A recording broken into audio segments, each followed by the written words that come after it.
these were my people. Within an hour, I was like, these are my kind of people. Because I had just come from, let's say about a month earlier, I had just taken like 4 or 5 classes, business heavy classes, whatever. And I was like, this isn't right. Then I walk on a set like, these are my people. So I'm incredibly lucky to have that. But that day was rehearsal and I had never done a rehearsal before. And for some reason, I decided to try to go 125% on my acting and rehearsal. There's people painting walls in the background and I'm trying to act all dramatic and everyone else is kind of just chill. And I'm like, what's going on? Why am I trying to do this? It feels weird. And I remember kind of crying a little bit on the way home because I was like, was this all for nothing? Because all these people are fantastic and amazing, and yet it just didn't feel right when I was acting. And my thing was, yeah, I have to do my job. And within that short couple hours that I was there, I really kind of cared about these people and their grade.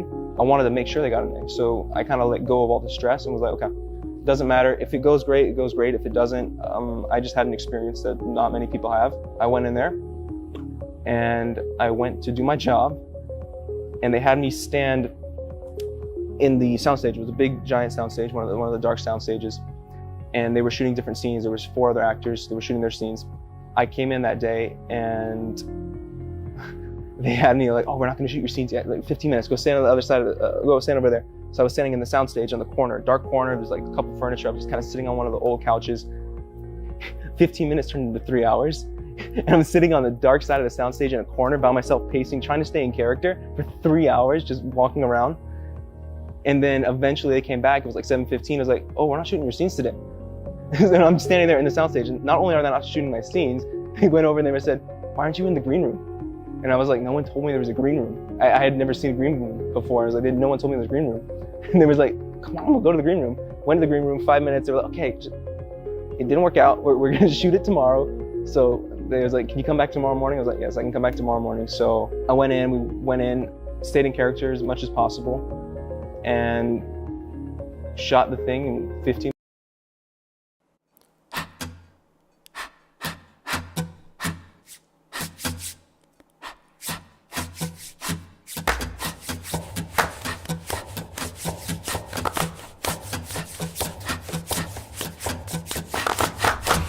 Musician.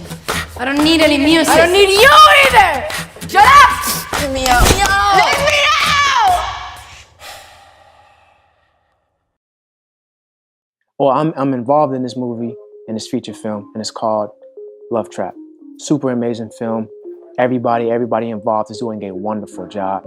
From the director to the director/writers to the crew, everybody on the lovely crew, then to the cast. And just the entire setting in general, the environment is just so welcoming and everybody is so diverse. But we all come collective to help invest into this vision that the director and everybody has of their own, but we all come in and just make it to be beautiful. So I can't wait for y'all to see.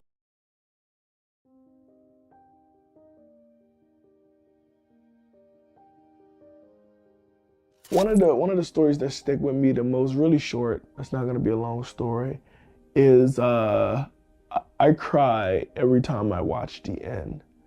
And it's like not a funny story, but it's like, bro, you know what's gonna happen, and it gets me every single time. I know I mentioned it earlier, but it gets me every time because not only am I proud of the movie, I'm proud that I was alive to make the movie. Like, I remember trying to harm myself, and I didn't want to die. I just didn't want to be alive. And I had to really look at the scale and stop putting myself in that situation where I would test to see when I know that I didn't want. So just being able to see the movie come to life and for me to be alive to see it, for me to be alive to make it, I never thought I would be able to do that. And it's probably not like a story, but like, that's where those tears come from. The tears come from, I really survived, and so can you. You know, when you're in those moments and you're like, the panic is like so real, It's like you think that feeling nothing is better than feeling everything all at once. And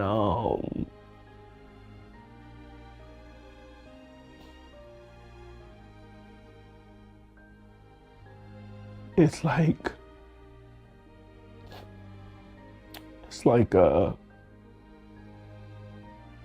it's okay. You know what I'm saying? It's really okay to feel it, you know? And sometimes the feelings get overwhelming and you don't want to feel it. And it's like, it's okay to have grief.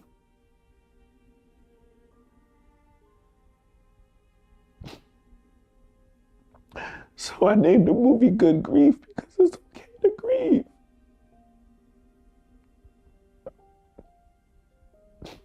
It's okay to hurt. It's okay to feel. It's okay to not be okay. Just having things to push you on to the next day, that's the secret. The secret is having techniques that can get you over to the next day, because sometimes like that next day just really shows you that everything was going to be okay. And I'm just so grateful because everything, it was okay. And I thought it was the end. It felt like the end. It felt like nothing would feel better, but here I am. I want y'all to know it's gonna be okay. So yeah, just give me a second. So today's show, we try to have guests on every week, and so part of, aside from today, but on any given day, you know, I'm searching for artists to interview. I'm reaching out. I have artists that reach out to me as well, looking how they can be a part of the show. From there, it's, you know, promotion of their interview and all that legwork on top of my regular 9-to-5 grind. You know, I drive for a living, so I'm always out of town. I'm always going all the way up to Michigan, and in that whole day, really, it transpires into the whole week, really, because every from day to day, as I'm editing videos of these interviews, I'm posting them, again, corresponding with different artists from everywhere, making sure I get them to send their music first. And half the artists that I don't even know, I have to listen to their music first. If I don't really like it that much, then I have to say to myself, you know, is it worth me interviewing someone that I'm not really feeling their music, or is it just me that's not really feeling it? And sometimes I'll send it to Fuego, be like, here, you know, check this out, tell me what you think. Or sometimes I'll say to myself, man, these guys got a ill following. Maybe it's just something I'm not up on yet, you know what I'm saying? So I have to just say, okay, I'm not rocking with it too much, but it is supportable, you know? And then from there, just try to connect everything. My day was cool, for the most part. Let me see. I woke up this morning. Nah, I wouldn't say the morning. We woke up like 1 o'clock. It was like 1, 2 o'clock when we woke up, yeah. Lady said we had a long night though. You know, I got up, rolled up some good weed. You know, got blazed. Went in the car, got there and chilled out, listened to some beats. And then, you know, my homies got up. We all went back up to the hotel room. I told them we about to hit up the mall and stuff. Go cop some fit, shoes. Hey, my name is Emmanuel Simms, and you're watching Rising Filmmakers.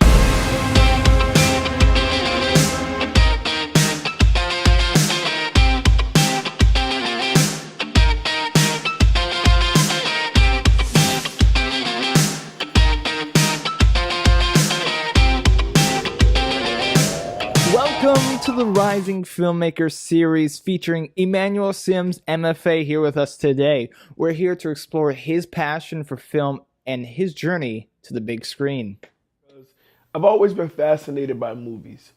As a kid, we would sit around as a family and we'd watch them over and over again. We had about 30 VHS and we just circulate them all over again as a family. And it really sparked something within me. And I knew then that I wanted to do more than just be a viewer. So I pursued my master's degree in film later on in life. And I realized that that was the missing piece of the puzzle that I've been waiting for. And it allows me to create on a different aspect. Making movies is like, it's for me, it's high level problem solving. It's like you got to get all these different pieces to make the picture look like the one on the box. So I really enjoy just the trial and error, just the learning curve of it, the persistence, having the grit you have to make it through with it. That's incredible. What has been your most rewarding experience as a filmmaker so far? Well, that's easy. Last year, I was able to be a line producer on my first feature film called Love Trap. And this movie starred Khalil Kain, who was in Tupac Shakur's Juice. And it was super exciting for me because I'm like, oh my God. Like, I used to watch him on Girlfriends and like, I'm like getting him water, you know what I'm saying? And we had like these really deep conversations. And like, he knew that I was on a deeper journey for manifestation. He could tell, based off the conversations that we were having. And I just went up and asked him, I'm like, yo, how do you tap in? And, we got into it and he was like, letting go. When you let go, you're able to really be into your character. And I was like, yo, oh my God. Like, but I literally was like watching him on TV and now I'm line producing a movie with him in it. So I can't say it gets no better than that. You know what I mean? Why do you think it's so important to have diverse voices represented in the film industry? I think it's very important to have every culture, background, or perspective represented in film. It gives people an opportunity to see themselves on screen. And it's these stories that I believe could spark the decision to actually make real change in the world. So we want to inspire these people, and I think representation is key. That is a great point. As you continue to make films, what message do you hope to spread? I want to inspire people with my films. I want to give them a sense of hope and optimism that if they really do try, that they can receive the outcome. I do believe that fear can come in so many different forms that we don't even notice that it's there. And in times, I want people to know that they can still make it even though they're afraid, even though they're not sure that the outcome's going to come out, but they still pursue it because everybody that's gotten past that next step knows that the further that you push, the more you find out you can do. So I just want to inspire people to do that. And hopefully we can spark a new generation of creatives. That sounds wonderful. Thank you. Finally, Mr. Emmanuel Simms, what would you say to any aspiring filmmakers out there, such as myself? I would say don't be afraid to take chances. Dive right into your goals. Some things will work out, some things won't, but you'll never know what you can do until you try. So just get creative. Don't worry about all the details right now. Just get started and just chase your dreams, and I believe in you. And I'm proud of you right now for even just getting closer to this step. The fact that you're viewing me now, it says that you really want to further pursue your career and you're trying to get to another place in your life. And I just believe that you can get there. And I'm here to support you because you're no longer doing this alone. Welcome to the community. We'd like to thank Emmanuel for joining us because we are about out of time. It was an absolute pleasure having him here with us today. It was great to know more about him and his passion for film. We'll see you with the next rising filmmaker. Thanks for watching. And thank you guys for having me so much on your platform.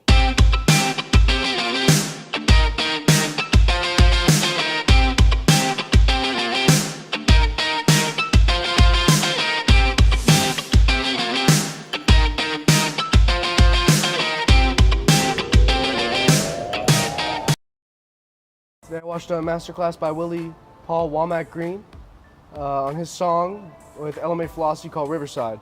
And I picked up quite a lot of important information on stuff like compression ratios, and learning how to mix low end. I have a lot of low end frequencies in my music, and for me, picking up on any sauce or valuable information that has to do with making your low end sound as clean as possible, that's always valuable for me. You know, a lot of rap music today, a lot of trap music, house, all the music that has a lot of heavy low end is very moving in a certain direction, but we don't see the mixes growing in quality a lot of the time, and that's something I want to take in when I do my music as a trap, rap, and reggae. I got into work, and then I put my new pair of shoes, because technically you're not allowed to wear outside scrubs inside. So I put on my second scrubs, and then I put on my second different shoes, and then my second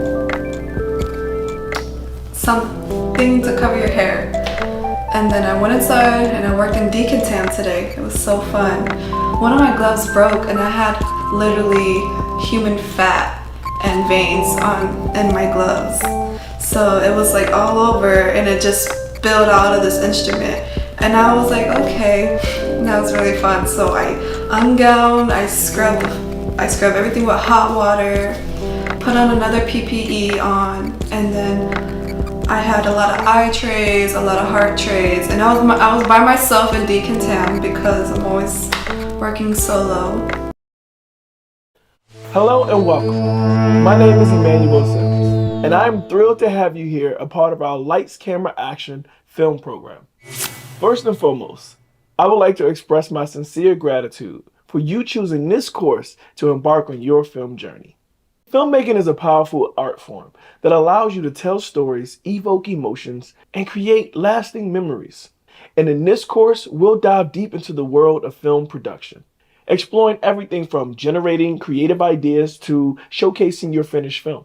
Over the course of our time together, we'll discuss the fundamental aspect of filmmaking, including camera operation, lighting, sound, directing, and more. You'll gain practical knowledge and hands-on experiences that will allow you to bring your vision to life. I want to emphasize that this course is for any individual, all ages and background, who may have a passion for filmmaking. Whether you're a beginner eager to learn the ropes, or someone with some experience looking to enhance their skills, there's something here for everyone. I'm here to guide you every step of the way, sharing my expertise and insight gained from years in the industry.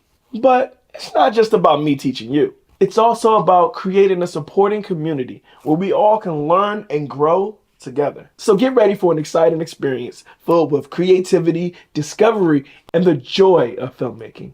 By the end of this course, you'll have the confidence and knowledge you need to plan, produce, and showcase your film. Remember, this is just the beginning of an incredible adventure, and I cannot wait to see what you create. So let's jump in and make some movie magic together. To Hall of Fame, we're there all week at the ISS, International Student Society. It's ISS on Discord. So I just got here today to meet these people. So these are my club friends, and they're the very best friends you own. So ISS is the International Student Society, and I am part of that club. I'm very popular on Discord, but to meet these people in real life have really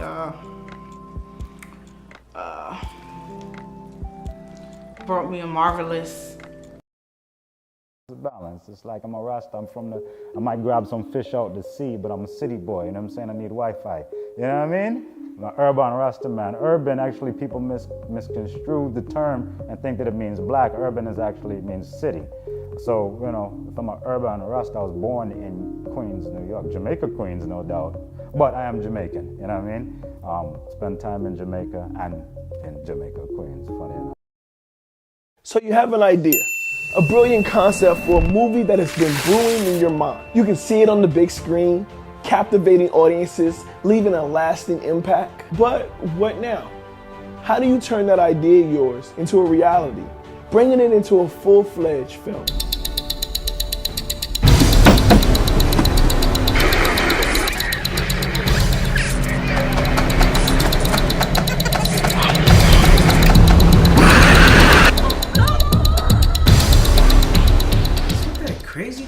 on the screen. Get you on that. I got so many women problems. My X chromosomes, they ain't never show up.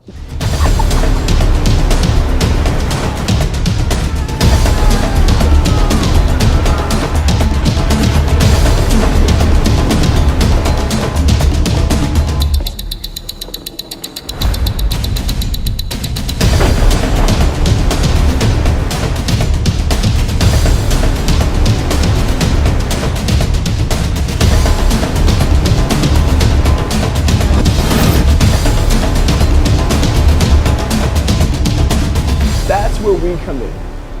We're a team of experienced producers who specialize in turning your ideas into reality. We take your vision and guide you every step of the way, from concept to the screen. And the best part, it won't cost you a dime to learn how we can turn your idea into a motion picture. Schedule your consultation today with our team of expert producers. We'll listen to your ideas, provide guidance on the entire movie-making process, and discuss how we can bring your vision to life. So don't let your movie get stuck living in your head. Take action now and schedule your free consultation with our team. My name is Emmanuel Simms, and I'm here to help you bring your movie to life into the big screen.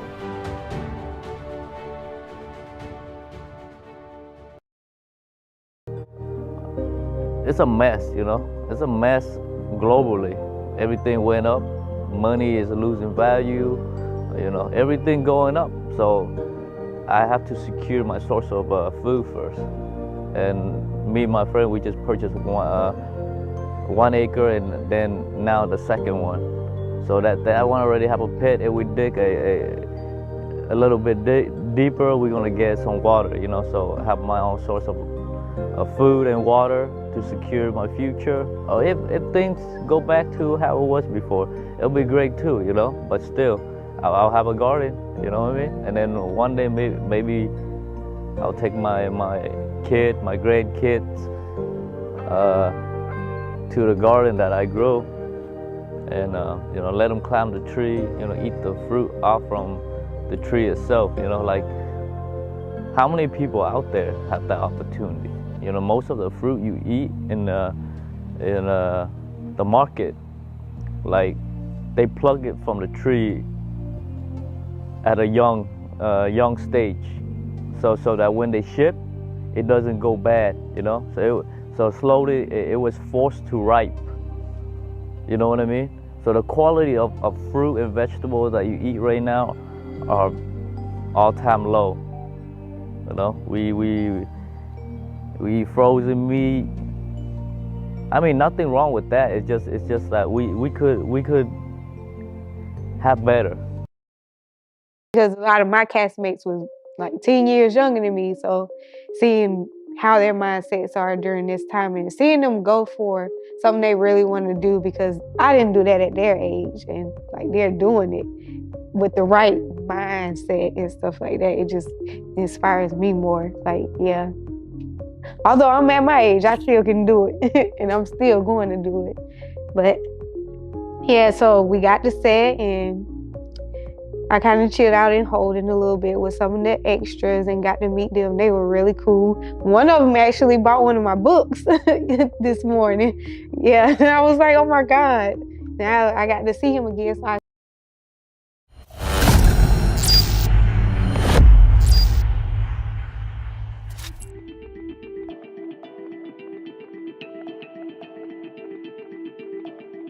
I feel as though, number one, my purpose is to be a mom. That's first things first. But to also just touch everyone around me. So since a kid, my mom has instilled to just help. My purpose in life is,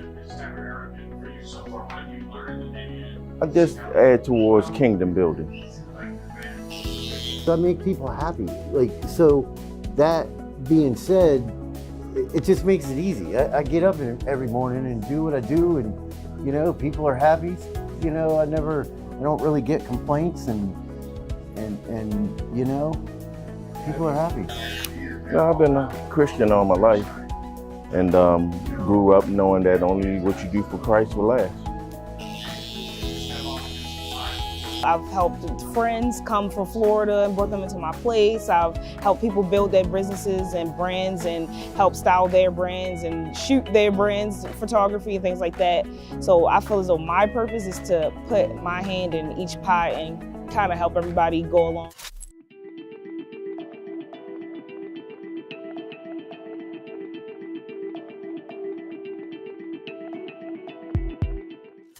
How did I discover it? It's more so, I'll say something that's always been in me.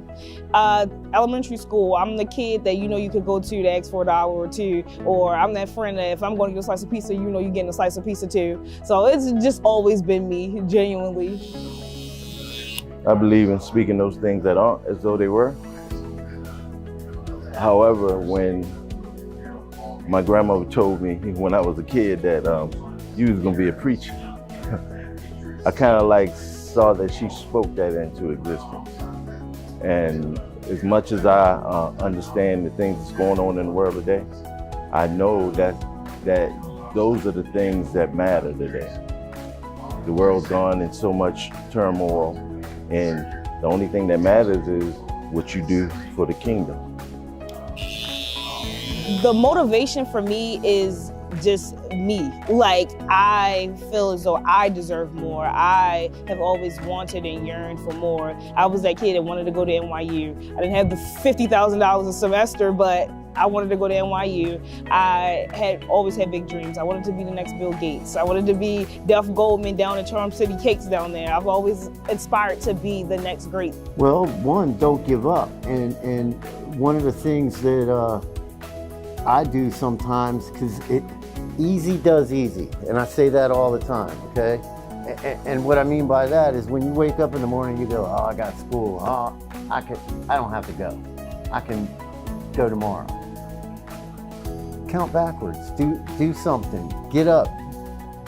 Do something to get yourself out of that, and then get up and go do what you got to do.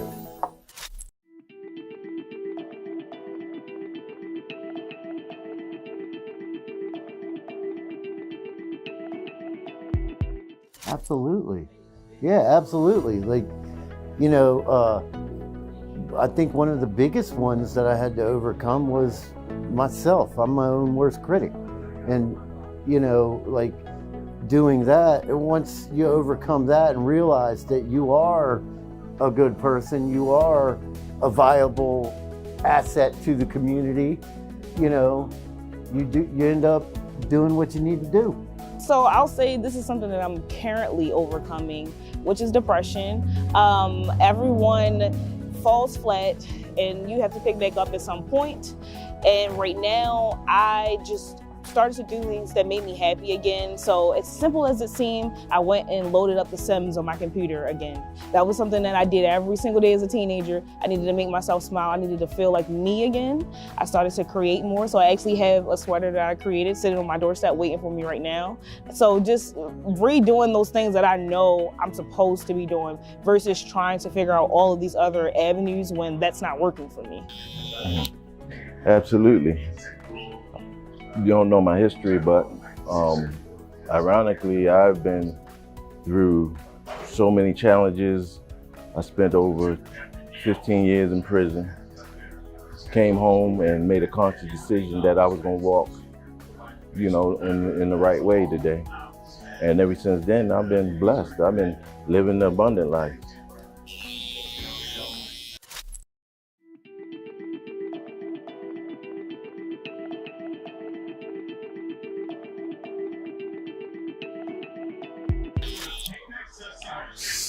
Stop settling for less, because you were created for so much more.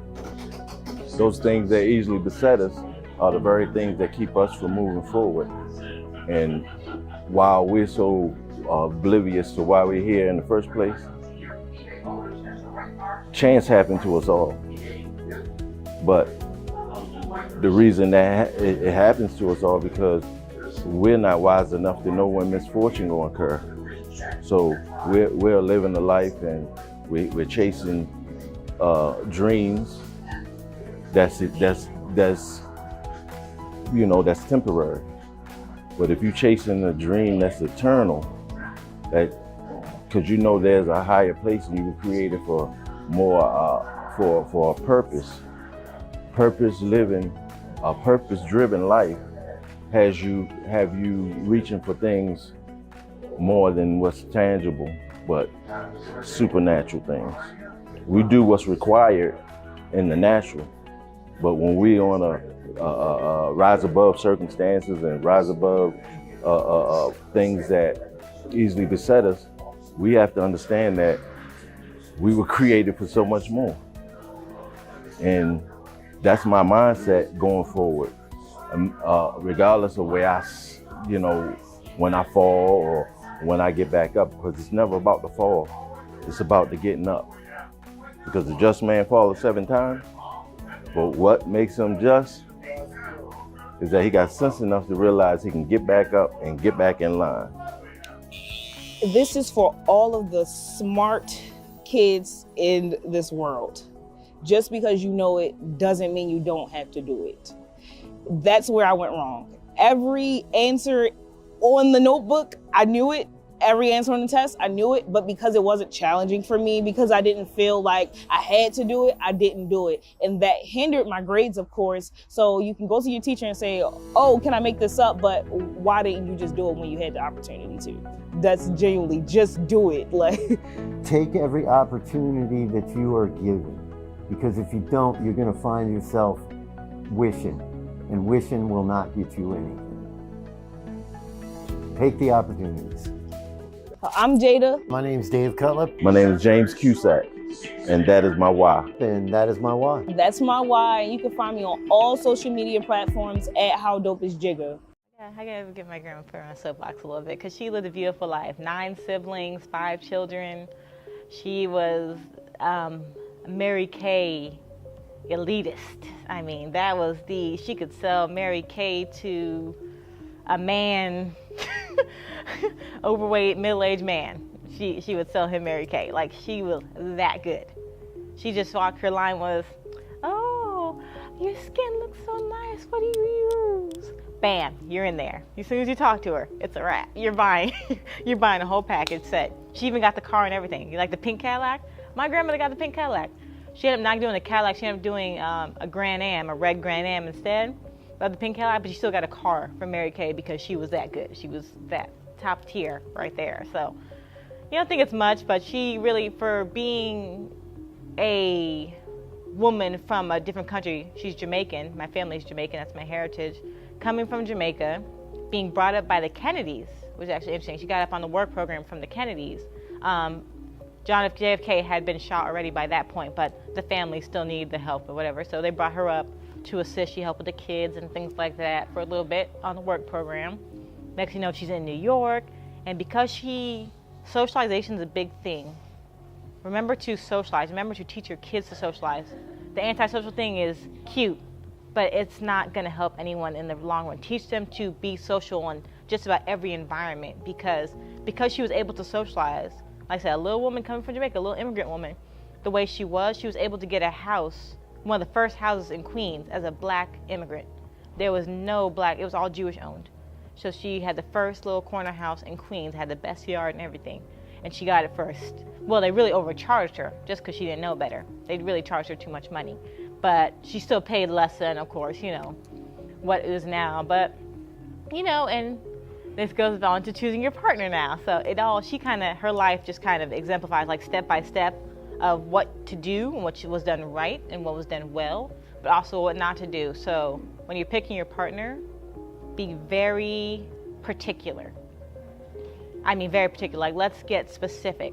Not just in the, I need 6'6", 6 figures, 6 feet, 6 pack, right? The 666 rule. No, you need to have it be more genuine. Does he speak to you kindly?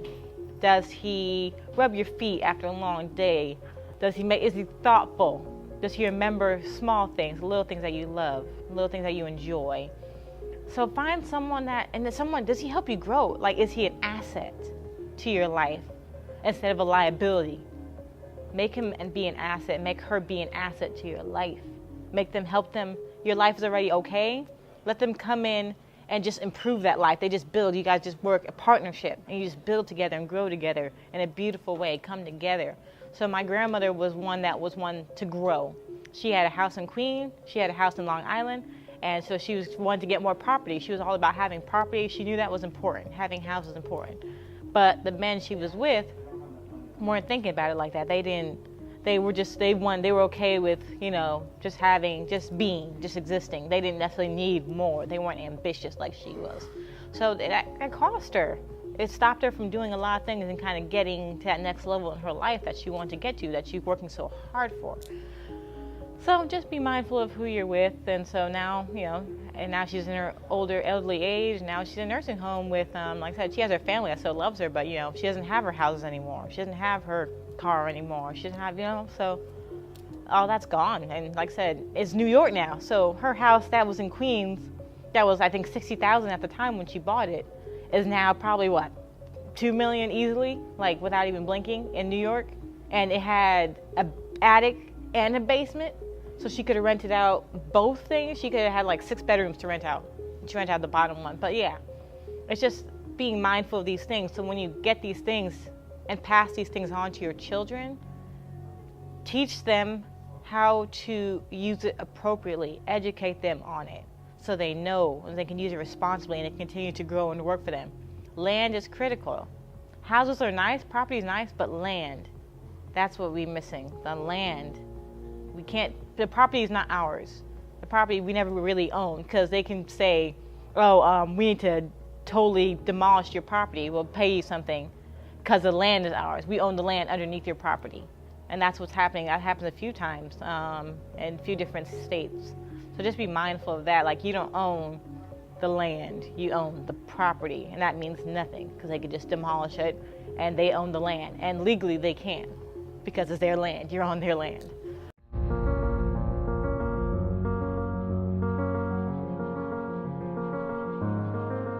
You have the white picket fence, palm trees slinging in the air, and clouds that are so close to the earth you can almost touch them. They just sit up there living their best life, bro. Clouds got the best job. You ever think the clouds get depressed living their best life? Of course. How else would you explain the rain?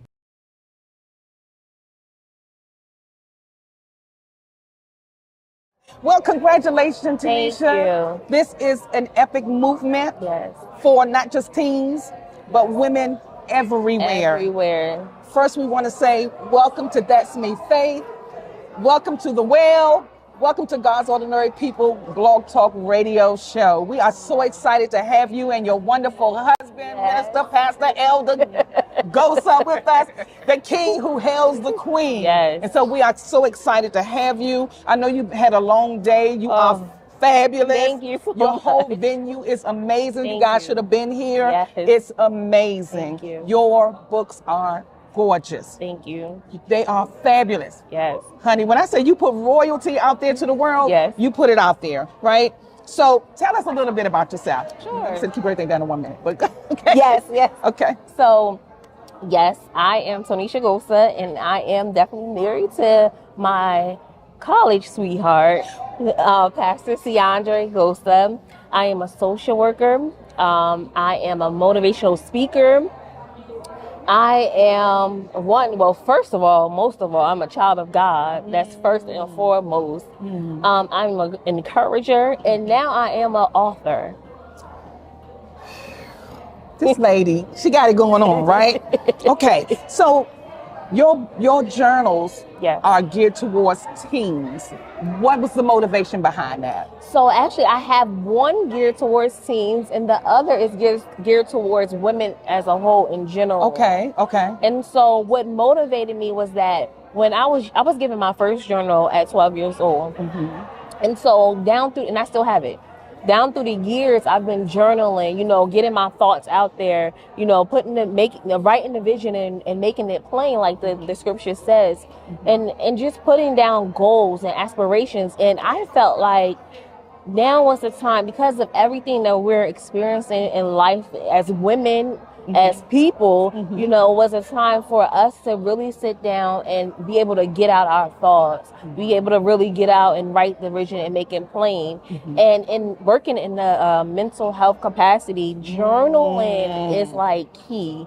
I encourage my clients all the time to journal because you're able to get out whatever you have in, you got to get it out somehow, some way. So why not put it down on paper? Well, there goes 2 questions on the list. Okay, so you've gotten here. Yes. What's next?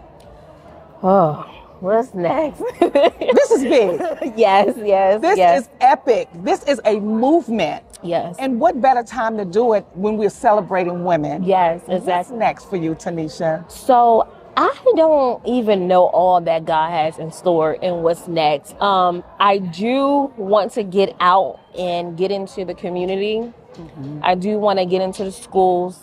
And I do want to get into different women's groups to spread these journals. I don't know, a tour might be next. See, that's what I'm talking about. A whole tour. This is amazing. Yes. Can you imagine TD Jakes, Sarah Jakes now, giving you a call and saying, I've seen your journals. Wow. We want you to come. What's your response? When? I'm coming. I'm coming because I'm at a point in a season in my life where I'm just stepping out.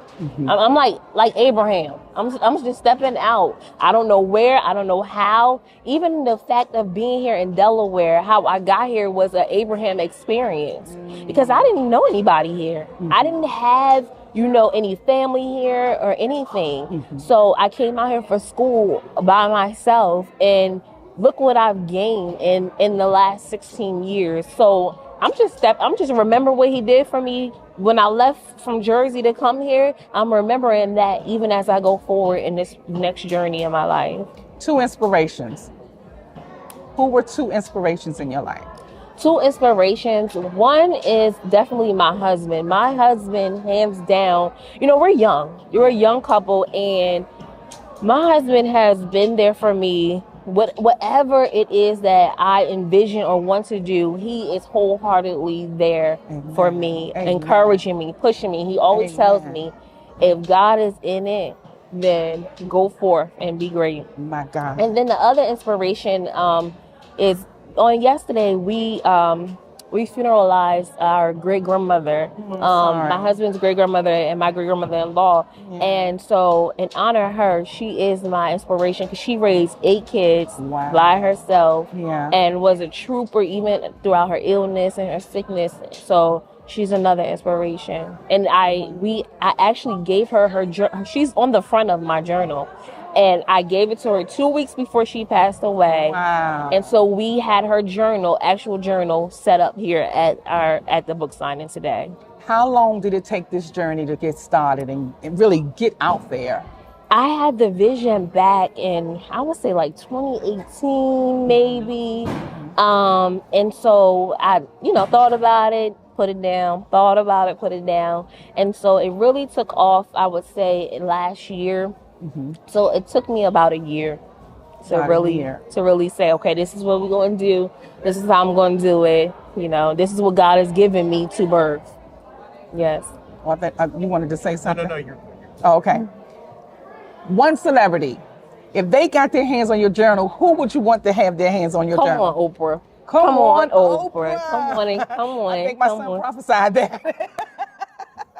Come on and get it. Yes. We are so excited and so honored to be in your presence. We hail you queen for this month, Black History Month.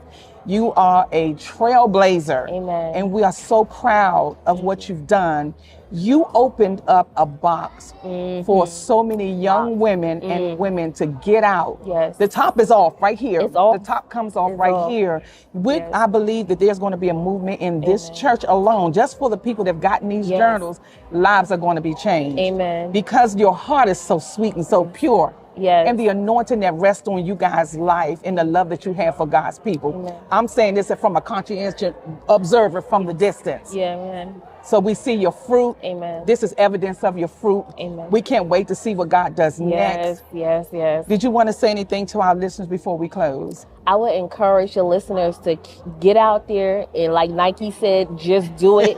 Whatever your dreams are, whatever your goals are, go after it. You don't have to have everything all together. You don't have to have all the I's dotted and the T's crossed. As long as God is in it, He's going to make sure that you have everything that you need. So go forth and be great, because greatness is in you. And is there any contact information that you want the listeners to know where they can reach you? Absolutely. So I have Facebook, and you can find me at Tonisha Gosa on Facebook. Also, Instagram is Mrs. Tonisha Gosa. And also I have TikTok, it's T Gosa. And then you can reach me by email, it's tonishagosa@gmail.com. My God, you guys heard it here yourself.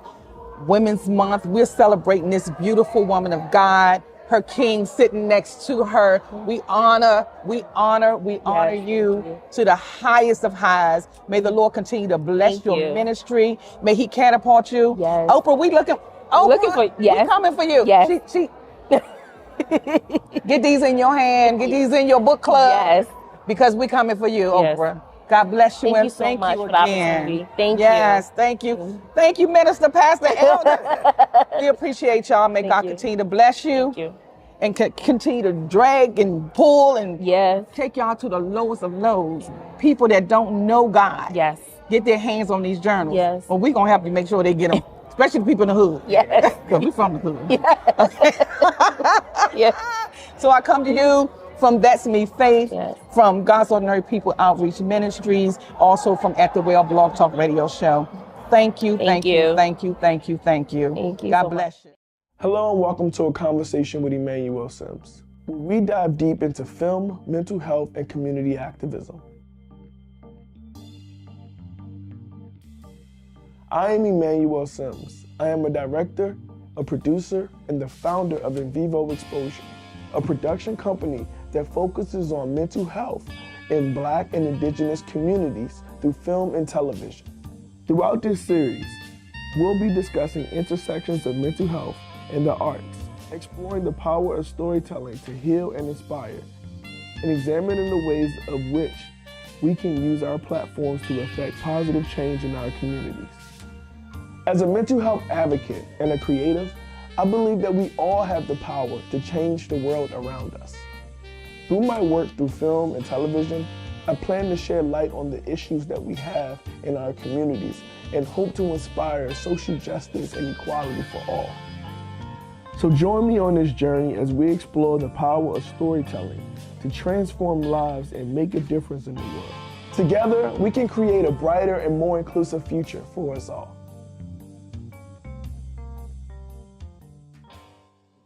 For me, I was inspired way before Good Grief was even thought of. So I started doing a master's program at the University of the District of Columbia.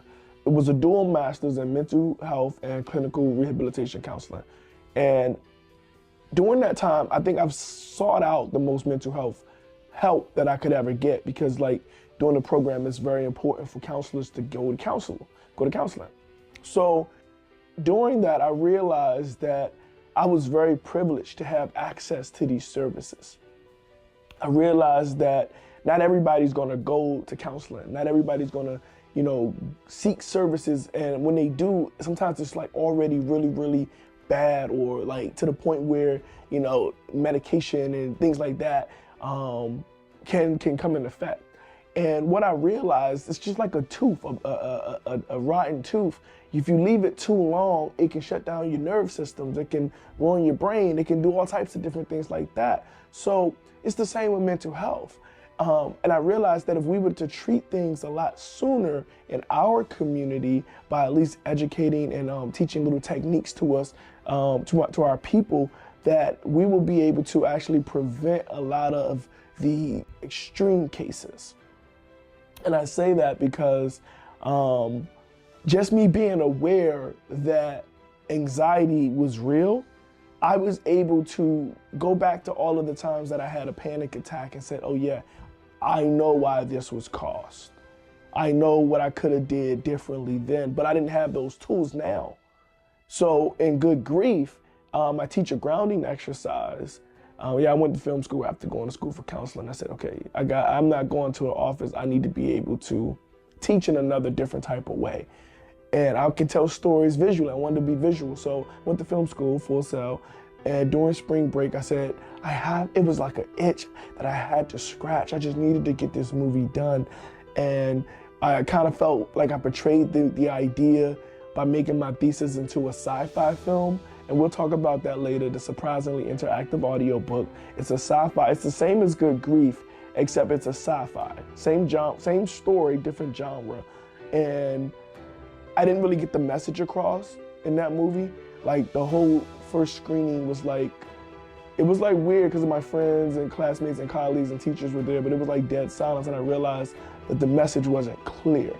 So I rushed to get Good Grief done in 2021 because I felt like I had to justify myself as an artist, because I felt like I sold out for the VFX, you know what I mean? And I didn't really stick to my mission of teaching this grounding exercise. But I got lucky because during spring break, I was able to shoot this movie with some friends. We had a skeleton crew, literally whoever was available in Florida from film school, and we got together and we shot this movie. And it was important to tell this story because I wanted people to know how to do the grounding exercise. I wanted to teach how to bring ourselves back into the present moment. I wanted to educate what ruminating was. Watch this clip here. But for real, you should try grounding. You ever do that before? Thought about it. Simple, man. It's the way you use your 5 senses to bring yourself back into reality. A lot of times we get lost in our head, and let me tell you this, ruminating thoughts hurt like hell. Nah, man, you know black people don't be messing around with that meditation stuff. It's not meditation. It's grounding. You don't even gotta close your eyes. If you don't trust me, at least trust yourself.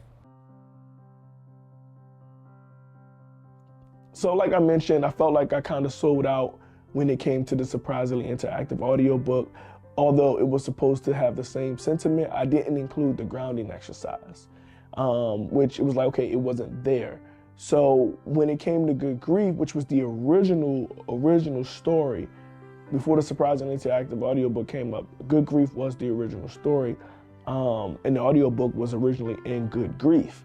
So in the original story, Omri would come home and he would be depressed, and he would throw his bag on the table, which would alert the audiobook. When the audiobook was to come on, then Demi would show up, which was the character that I played in the original. And once he showed up, he would guide him by just being there. Now, in this new remaster, you hear the intro of Mindful Manny, Emmanuel Simms, you know, myself giving that audiobook introduction. You're listening to the audiobook, find yourself in a comfortable position. And in the first movie, we didn't kind of give that. It just showed him going through the ups and downs, the trauma of not having quality health insurance, which was giving him people who didn't really care or just looked at him as a number, rather than trying to, you know, be empathetic. They're like, hey, you know, we'll get some more out the cage next week. And he's like, you know, just he's already going through it, and it's like the people that's supposed to be helping him aren't helping. So it's like, I'm at the end, you know what I mean? And this is the true story based off my life. I was listening to audiobooks that saved my life. Shout out to Audible, let's do something. Because I was listening to audiobooks, and that's what was helping me dig my mind out of the rut. That on top of all the mental health learnings that I had, you know, 63 credits in a master's program that I lost my mind at the end. I was seeking services. So when I say getting back into myself, getting back into my life, finding myself again, I really got to express how powerful the audiobooks was, but I kind of brought that vision back to life. That's what I wanted. And it's crazy how it worked out, because I have an Audible with my different books that are available on Amazon under Emmanuel Simms. You can get audio books there. But I also have a mindful meditation that you can listen to on Spotify and iTunes. Yeah, just look up Mindful Manny's Mindful Meditation, and you can find that on Audible and Spotify. I'll put a link right here. So I use a little bit of that as, you know, sync my own stuff, of course. And I have the audio book there. And there's this one part at the end of the movie, like, and I know it's my movie, but it gets me every time. I get to crying, I get the tears, because I can relate, right? I can relate to being, I can relate to Omri. And it was that moment when I knew I was enough, that I knew everything was gonna be okay. And I just wanted to tell a story that just showed how a man on the edge can overcome, you know, even if he just used the tools that he has. And also, like I said, in the movie, I'm giving out the tools of grounding. So that's still there, but I really just wanted to add that audiobook piece, that missing piece that I felt real guilty for not putting it in there.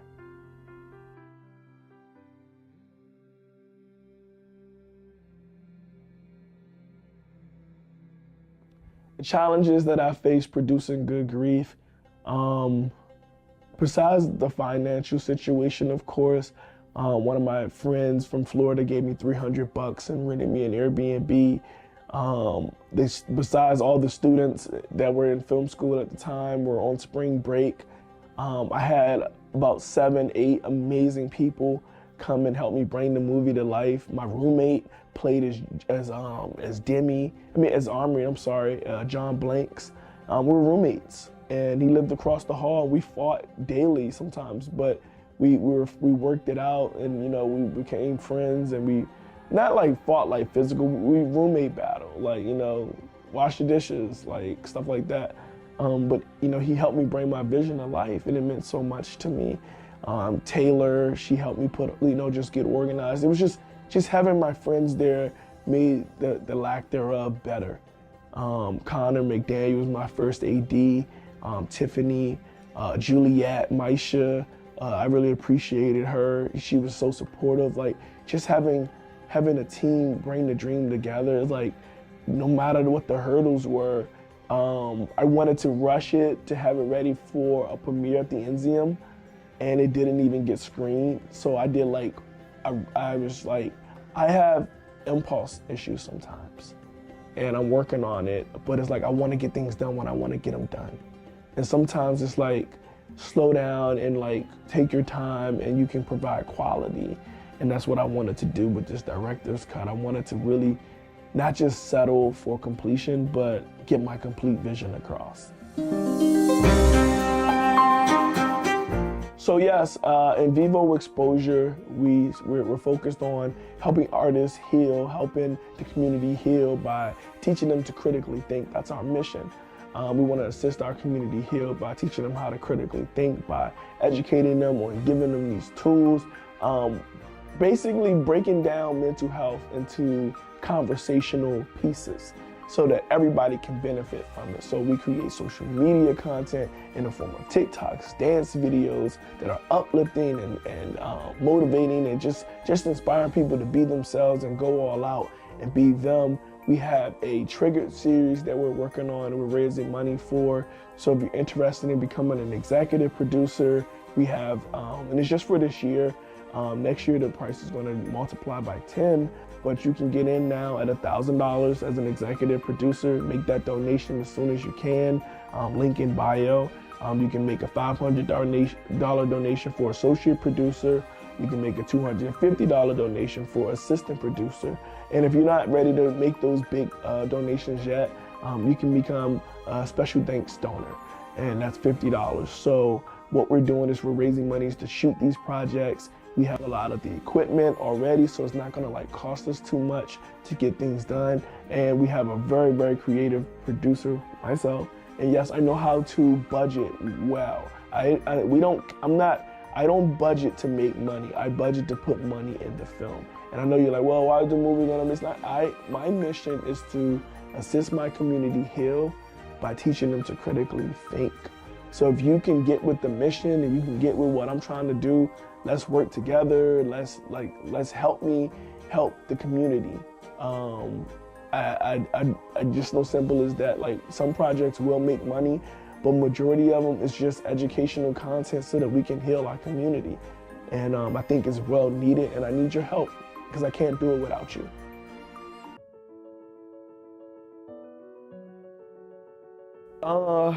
Yeah, so one of the stories that stick with me the most, really short, it's not gonna be a long story, is I cry every time I watch the end. And it's like not a funny story, but it's like, bro, you know what's gonna happen, and it gets me every single time. I know I mentioned it earlier, but it gets me every time because not only am I proud of the movie, I'm proud that I was alive to make the movie. Like, I remember trying to harm myself, and I didn't want to die.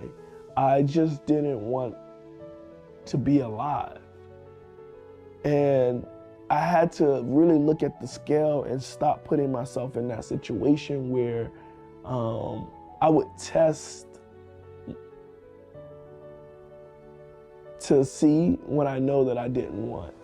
So just being able to see the movie come to life, and for me to be alive to see it, for me to be alive to make it, I never thought I would be able to do that. And it's probably not like a story, but like, that's where those tears come from. The tears come from, I really survived, and so can you. You know, when you're in those moments and you're like, I mean, the panic is like so real. It's like you think that feeling nothing is better than feeling everything all at once. And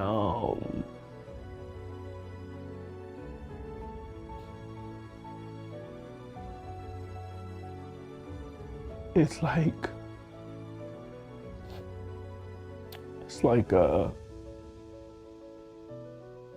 okay. You know what I'm saying? It's really okay to feel it, you know? And sometimes the feelings get overwhelming and you don't want to feel it. And it's like, it's okay to have grief.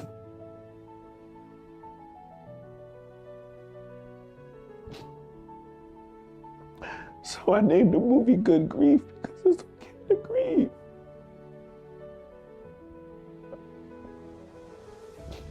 It's okay to hurt. It's okay to feel. It's okay to not be okay. Just having things to push you on to the next day, that's the secret. The secret is having techniques that can get you over to the next day, because sometimes like that next day just really shows you that everything was going to be okay. And I'm just so grateful because everything, it was okay. And I thought it was the end. It felt like the end. It felt like nothing would feel better, but here I am.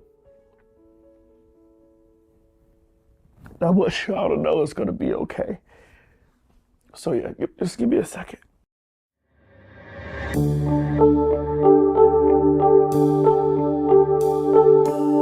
That's a way to bring it back. Okay, good shift. Whoever's producing this is doing a really good job. I'd have to say that when I got to live in China, I really learned about innovation. When there's limits, there's innovation. And I think that's very powerful because in the film, there's always limits, but then, right, there's innovation, right? So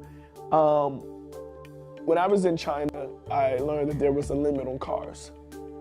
So one of the innovative things that I noticed that people would put motors on their shopping carts so that they can still get around and things like that.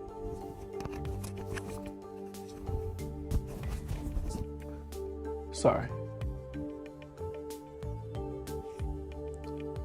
And people can still get around and, you know, not have to just push the carts, but have a little motorized push with it. And I thought that was super innovative. I learned that in China, the way they keep their GDP up is that they keep the cycle flowing, basically. So if like they keep the carpenter building, they keep the masonry making the cements or however it works. I may be getting all of this stuff wrong because I honestly got a C in those courses. I started skipping school and being an entrepreneur while I was in China. So whoever came up with these questions, really good questions. But yes, no,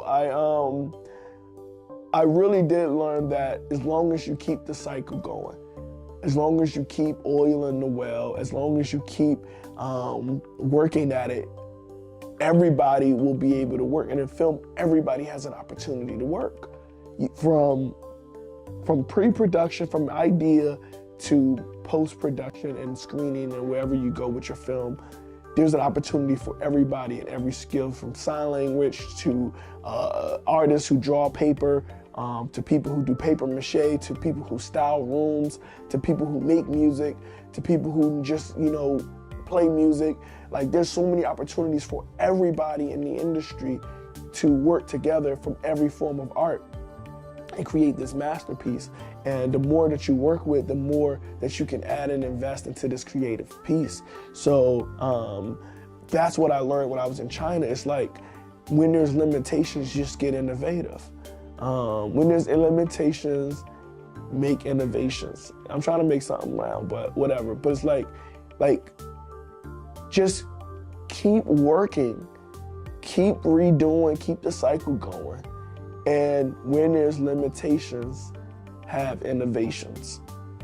And that's how my Chinese history and economics play into my film and directing, because I'm innovative. It's gonna work out. That's a good twist after the twist. Thank you, guys.